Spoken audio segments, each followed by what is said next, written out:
Most of the battle scenes were done in a realistic way, so we had the sound of the tanks and the sound of the guns and all of the atmosphere of the struggle realistically portrayed.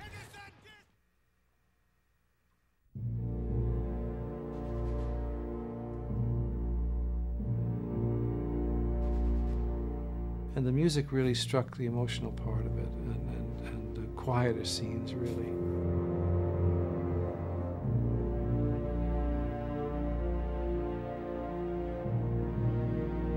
We recorded the score in Boston with the Boston Symphony Orchestra and Symphony Hall in Boston, which many of the people who might see this will know that that's one of the great music halls in the world.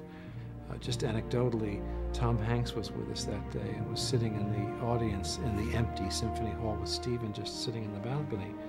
I called an intermission for the orchestra at one point and asked Tom Hanks if he would read the letter, Lincoln's letter that General Marshall read in the film to the orchestra, so that they would have a sense of, because they hadn't seen the film, they were playing the music, but they didn't know what was happening on screen.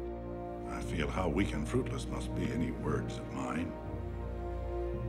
Would attempt to beguile you from the grief of a loss so overwhelming.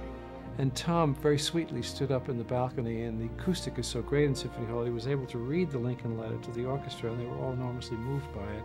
It was a lovely experience for them, for the players of the orchestra and the singers in the chorus.